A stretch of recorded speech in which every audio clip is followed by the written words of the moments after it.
Clave del día, China, PMI manufactureros, hoy día clave para conocer cómo va la industria, cómo empuja la industria, mejor de lo que esperaba el mercado. Se va a 51,7, es el gráfico clave para entender que hemos cambiado de semestre, por fin se acabó el primer semestre del año.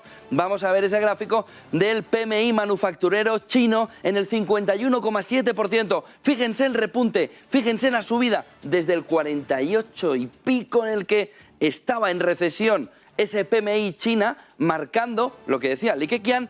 Se ha recuperado y con fuerza la economía china, dándole un respiro al conjunto de la economía mundial, viendo cómo el gigante asiático ya empieza a crecer, se empieza a recuperar de esos confinamientos. Es el punto clave, es el inicio clave de un semestre que por fin se acaba. Ha sido un semestre horrible, pero no hay mal que 100 años dure.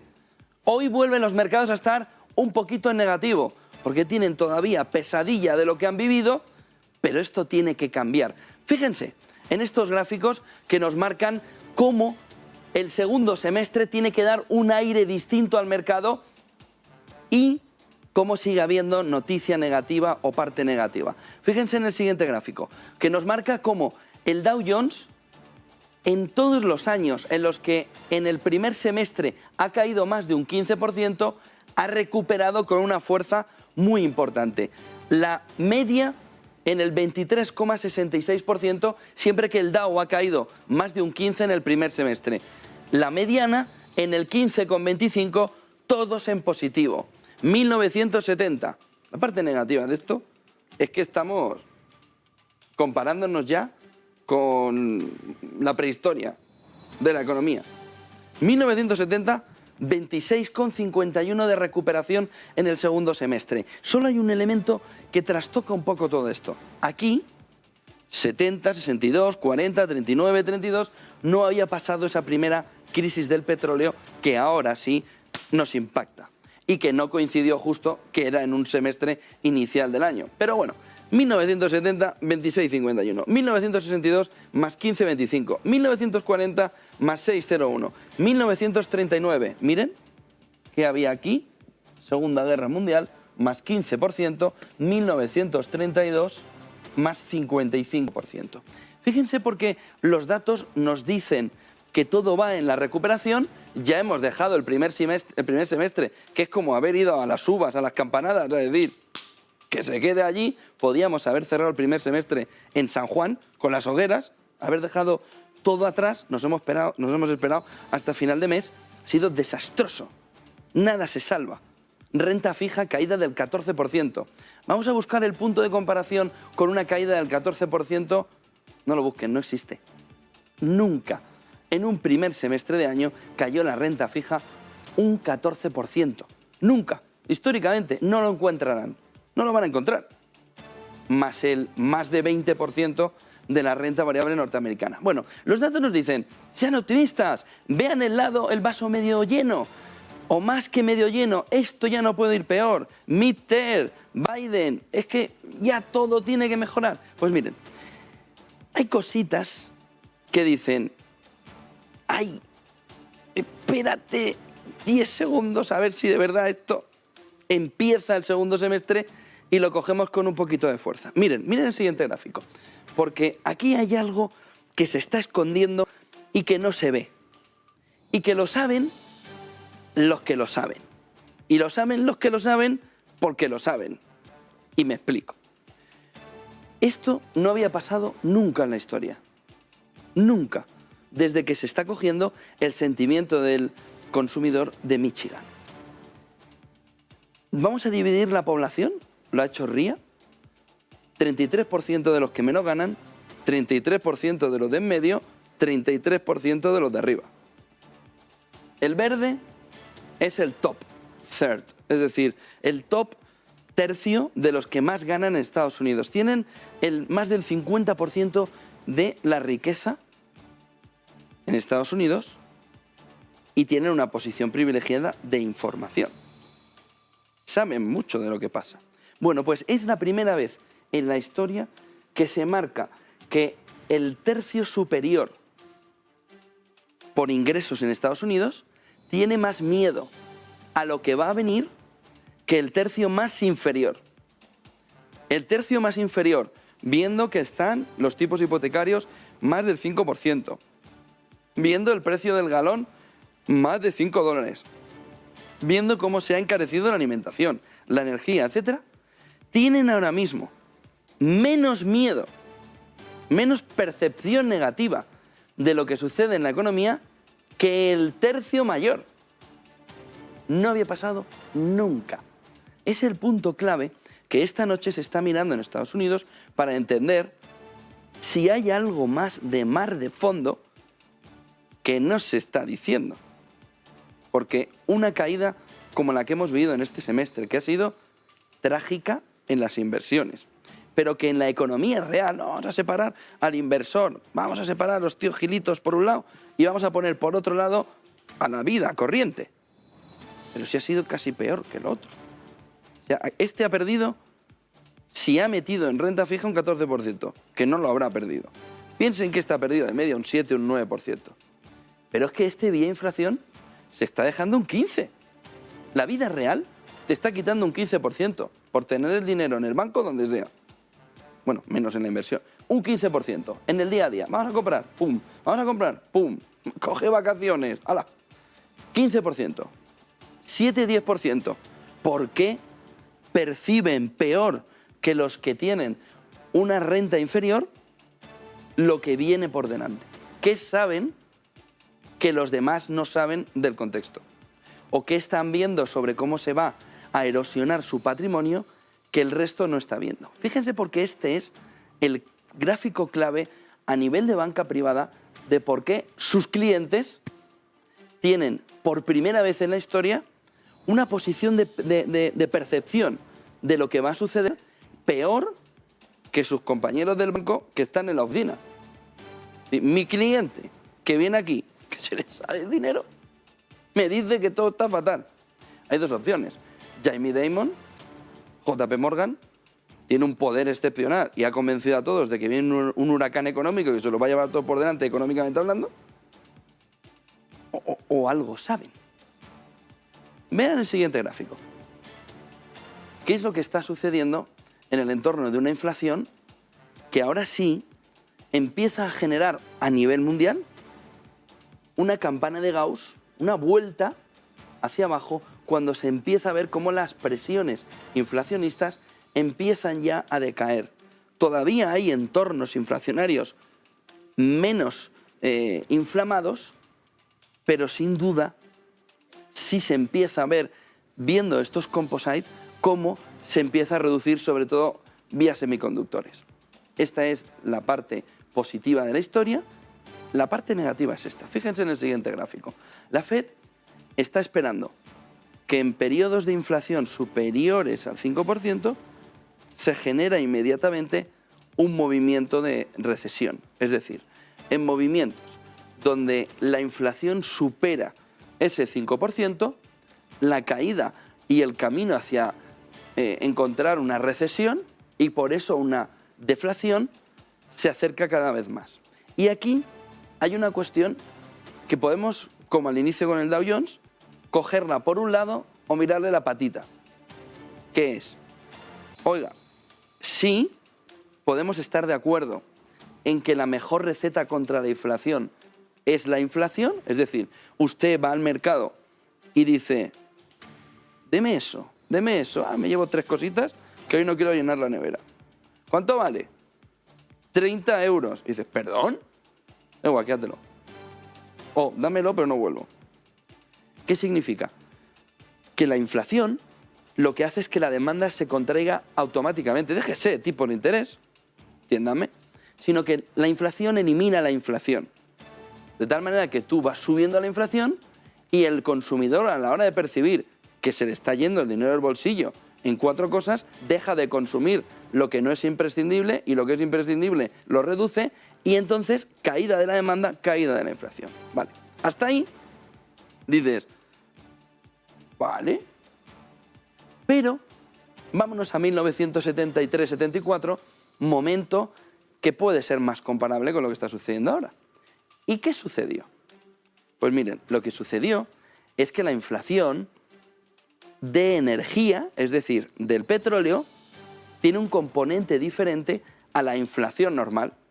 Oiga, que yo no voy a consumir más Netflix, pues Netflix dirá, en lugar de 9,99 lo vamos a bajar a 7,50. Bueno, ¿qué pasa con la inflación que está relacionada con el petróleo?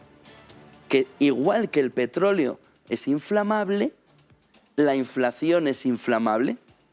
Y aquí entra un concepto económico distinto, que es el que preocupa a las élites anteriores. Tu inflación normal la impactas y baja. Tu inflación vinculada a la energía la impactas y sube. ¿Por qué?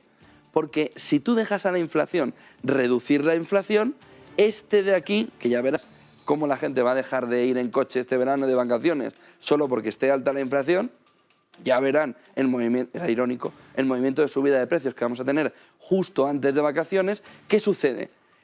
Que le vas a meter un empujón al precio de la gasolina otra vez, generando más inflación. Inflación sobre inflación vale en términos constantes menos en 1973. Y si estamos en 1973, cuando le metas el arreón de intentar arreglar con inflación la inflación, inflamable. Y entonces tienes lo que está pasando ahora, que a más inflación que tú quieras que se corrija automáticamente por el equilibrio del mercado, y el equilibrio del mercado te dice, ¿cómo vas? ¿En gasoil o en gasolina? ¿Si plomo o diésel? Pues venga, chaval, para allá que la inflación no baja. Y ese es el escenario que también esas élites que estamos viendo en el gráfico anterior nos marcan, oye, que esto se puede ir a estanflación. Fíjense en los 5 claves del día, porque aquí está el informe clave que ha marcado las últimas horas. VS, aquí lo tenemos, VS está ya haciendo la predicción de que el apocalipsis, no lo dice así VS, pero si ves el informe, pues lo coges, lo rompes, le pegas fuego y te piras, porque es para echar a volar. No sé cómo quieren que la gente siga invirtiendo con el informe que ayer presentó VS poniendo todo patas arriba. Era como si lo hubiera firmado el ministro de Finanzas alemán, Robert Habeck. Dice, Europa se encamina hasta la estanflación. Bueno, vamos al inicio del informe. Dice, Europa se está encaminando al peor escenario que tiene, la estanflación. Dice, bueno, vale. Incluso eso lo tenemos ya provisionado. Inflación muy elevada, crecimiento bajito, hasta eso lo tenemos. Y es el peor de los escenarios. Pero añade, o peor, pero bueno, pero ya estamos en modo Jamie Dimon, el huracán, el desastre económico, ahora ha llegado, ¡pum!, ahora llega OBS. Entonces plantea que Europa va hacia la estanflación o peor. Dice, ay, ¿qué es peor? Una gran depresión. No lo dice, pero dice, vamos a un invierno terrorífico. Porque aquí cada uno, claro, como uno ya ha dicho que viene un huracán que va a volar la economía, pues llega el de VS, que fueron 4 los que firmaron el informe, y dicen, joder, ¿qué le ponemos a esto? Si ya ha dicho que hay un huracán, no nos lo sacan en Negocios Televisión, el informe. Venga, pues ¿qué ponemos aquí? Invierno terrorífico, racionamiento de gas, racionamiento de la energía, las industrias teniendo que cerrar porque no pueden pagar los costes. Bueno, aquí dice, oiga, me voy de vacaciones ya y ya llegará. El informe es para echarse a llorar. Oiga, que ya hemos terminado el semestre, déjanos vivir. Pues no. Y lo que plantea OBS es el caos absoluto por culpa de la energía. En el escenario base, fíjense que viendo bien el informe, no pone ni tan siquiera que vayamos a recesión. No miras bien el informe y dices, pero esto es la que habéis liado para que luego no vaya ni a recesión en el escenario base y entra la variable de la energía. Entonces, en cuanto a la variable de la energía, que no se ha producido todavía, pero ya parece que se va a producir de una manera o de otra, de una escala a otra habrá impacto energético, dice VS, invierno terrorífico. Pero tal cual. ¿Qué es lo que sucede ahí? Que el movimiento dice que puede ser primero de estanflación y una vez alcancemos la estanflación, si los bancos centrales al inyectar lo que hacen es una recesión todavía mayor, es decir, yo meto una subida de tipos de interés para rebajar esto, que es un shock de oferta, no puedo con todo, sino piensen en España, 14% real de inflación, dijo Sánchez. Venga, vamos a meterle una subida de tipo de interés. Lo dejamos en el 8. No en el 2, en el 8. ¿Qué es lo que sucede con la demanda interna? Demanda interna. Se te ha perdido. Entonces, ese es el tema clave ahora mismo. Si subes demasiado fuerte, la gente dice, bueno, a mí no me pidas para nada.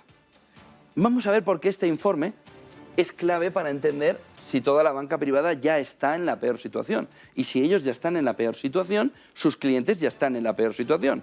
Y si sus clientes están en la peor situación, están de vacaciones. Ya no invierten. Van a dejar que esto pase. ¿Qué es lo que puede recuperar en este semestre, sobre todo al inicio y darnos ánimo hasta el midterm? El blackout period que acaba el 22 de julio. Estamos entrando en el segundo semestre y tenemos ahí al ladito ya que las empresas puedan empezar a comprar. Esa recompra de acciones, hay otras que ya no van a poder, otro 25%, pero una parte sí. S&P 500, peor semestre desde 1970, el apocalipsis, caída de más de un 20%. Dice, no, vamos a buscar la renta fija. No, la renta fija no te acerques. 14% de caída. Déficit de las administraciones públicas. Miren, han visto todo el contexto, ¿no? Pues lo que no tiene nombre es que ayer salga el gobierno, que le faltó salir bailando y taconeando, para decir que estamos en los primeros... Mira, se reduce en los primeros 4 meses del año el 70% del déficit de las administraciones públicas por la alta recaudación. Es decir, a ver si lo entendemos. En el primer trimestre cae la demanda interna un 3,7 en España. Es decir, no gasta ni el tato. Vemos en el último dato de Producto Interior Bruto que España sigue teniendo muy debilitada la demanda interna. Nos venden el sábado que han reducido la inflación un 3,7 para que apoyen a las clases medias. Pero por el otro lado, nos están trincando pues la mayor recaudación casi de la historia. ¿Gracias a qué? Sube mucho el IVA, 14% real, 10,2 una vez que ya lo tienes impactado con anestesia, con el crecimiento de la economía, el PIB real, el PIB nominal, estarían en el entorno del 15-16% ahora mismo. ¿Qué es lo que está pasando? Vía IVA, vía que la gente esté consumiendo, les metes el trinque de la recaudación. ¿Qué ha anunciado Reino Unido esta pasada noche? Que está pensando que necesita recuperar la economía para poder... Necesita recuperar la demanda interna para recuperar la economía. Pues anoche, 11 de la noche, anunció que estaba ya planteándose bajar el impuesto del valor añadido a la alimentación y a aquellos productos que sean más necesarios. ¿Por qué? Ya que tengo una recaudación histórica, ya que me estoy llevando el dinero, bueno, como dicen en mi tierra, a poales. Venga, trepa acá. Y que es que no te cabe. Baja un poco la presión fiscal. Estás ahogando a todo el mundo. No nos vendas encima que estás bajando 3 puntos de inflación por 3 cositas que has hecho, una de ellas mal, que es la exención ibérica, que está sirviendo mucho en Marruecos y en Francia, pero el español de a pie, que además, como es tonto, dice el presidente de Iberdrola, pues no se ha cambiado de la regulada a la liberalizada. Tenemos un porcentaje de población que es tonta, pues encima te aprovechas de ella y le trincas vía impositiva, y el de Iberdrola les trinca vía tenerles en una empresa, Cura Energía, que es parte de Iberdrola, hecha para ellos, está destinada para ellos. Te he creado para este perfil de la población. En este entorno, ¿por qué no bajan los impuestos? ¿Por qué no baja? ¿Por qué sigue la recaudación fiscal? Pues miren, por 2 razones. Mira, 3.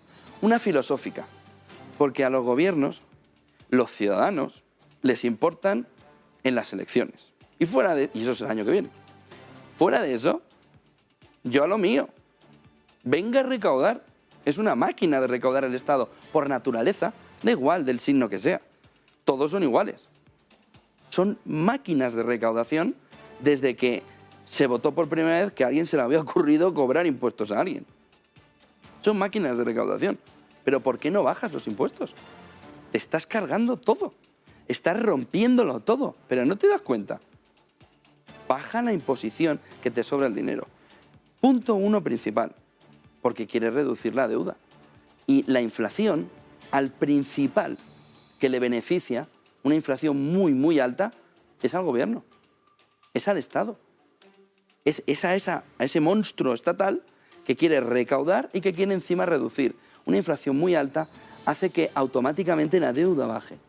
Automáticamente ese porcentaje de deuda sobre el Producto Interior Bruto va disminuyendo. Y en segundo lugar porque la deuda de las administraciones públicas se reduce automáticamente y encima tienes más dinero para gastar para lo que quieras.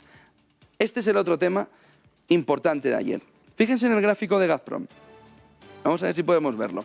Gazprom cayendo ayer un 30%, Uniper un 18%. Miren, Gazprom está a un lado de la tubería, Rusia, que ayer suspende el dividendo, que prometió en mayo, un mes y poco. Dijo, dividendo extraordinario. Todos los accionistas contentos. Llega ayer y dice, dividendo a correr, a un lado de la turbina. Al otro de la turbina, Uniper, alemana, 18% de caída. Esto se llama destrucción mutua. Se han cargado la tubería. Pase lo que pase, me cargo el negocio.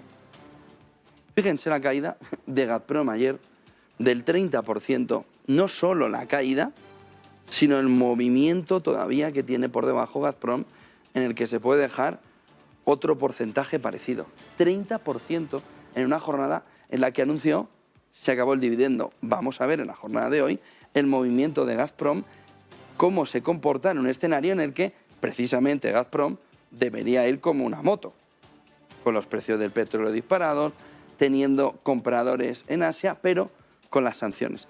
30% de caída por suspender el dividendo. Volvemos a las claves porque la otra mirada está en Uniper y ojo, porque para cerrar de este capítulo negro que hemos tenido en el primer semestre del año, este capítulo horribilis que hemos vivido, está el criptopánico, algo que acabamos de conocer justo en este semestre. Fíjense que en un trimestre la caída ha sido del 60% en el Bitcoin. El movimiento de criptopánico se ha conocido en este primer semestre. ¿Puede seguir así? Bueno, a ver quién pone la mano en el fuego en que no. Tenemos ahí a Kiyosaki, el de las latas de atún, que va a ser más famoso por las latas de atún que por el padre rico, padre pobre al final, que dice 1100. 1100. 1100. Dicen los analistas que una vez roto 20.000, 7.000. ¿O ahora quién es el guapo que se pone ahí? Todo el mundo esperando o a 7.000 o ya si en 1.100, fiesta total.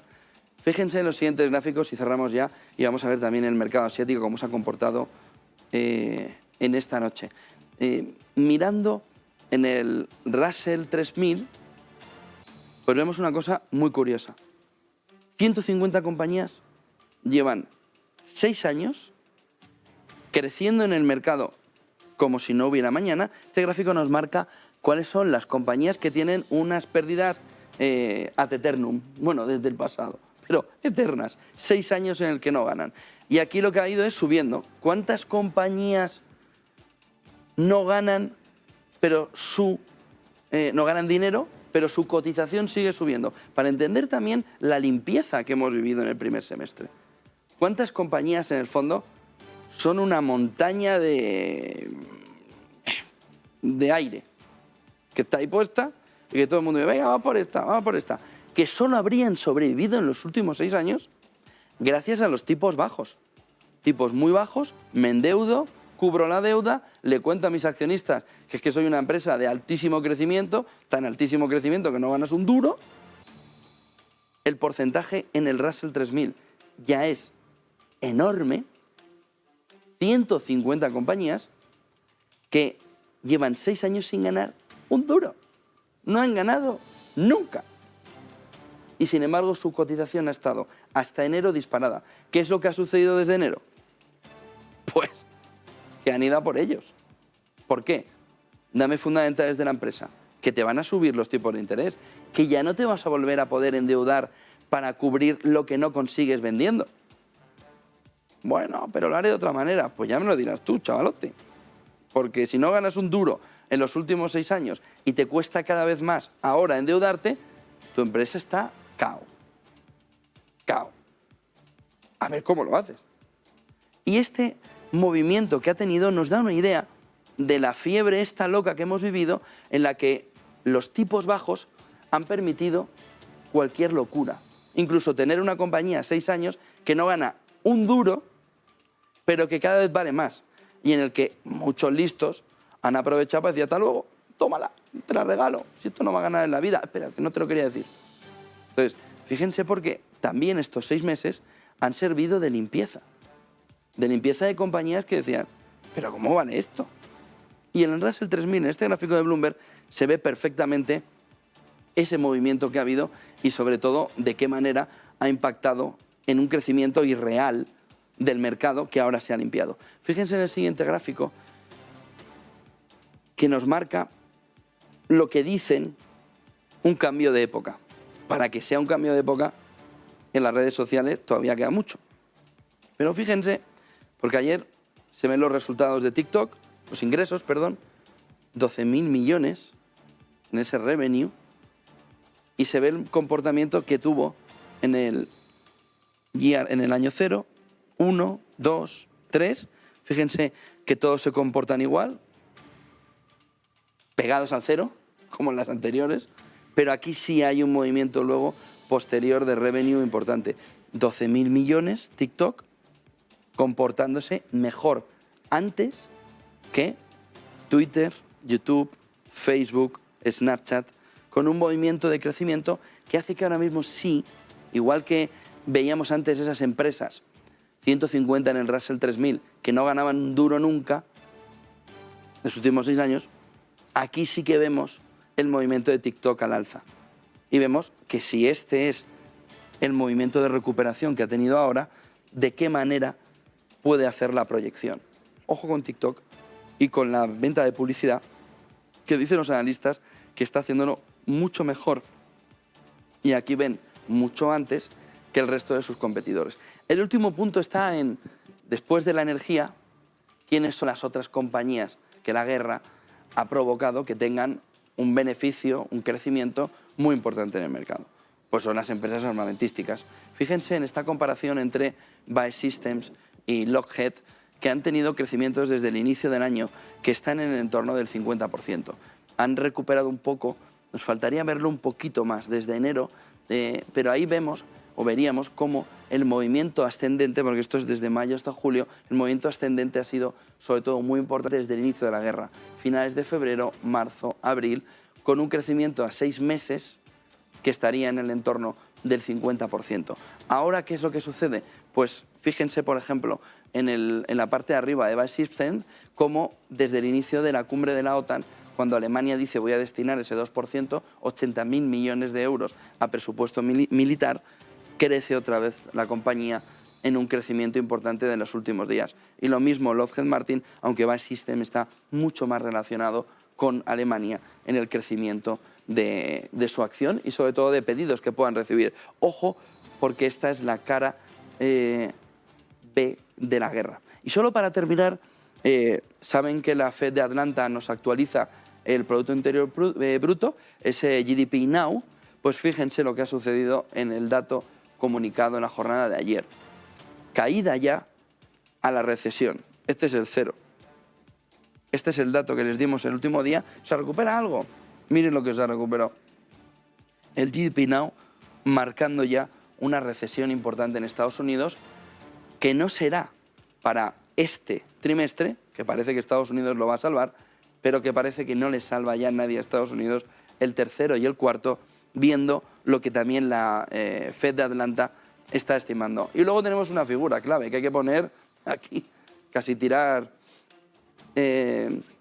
confetis, que es Andrew Formica, es el CEO de Júpiter, una gestora de fondos de inversión, que 3 años después de llegar al puesto de CEO ha decidido, fíjense cómo ha sido el semestre, ha decidido dejarlo todo y ha dicho que se va a disfrutar de su vida y de su familia a la otra punta del mundo. Fíjense cómo ha sido el semestre para que el CEO de Júpiter, 3 años después, miren la cara de felicidad que tiene en la foto, haya decidido dejarlo todo y marcharse a disfrutar de la vida con su familia y ya pasará.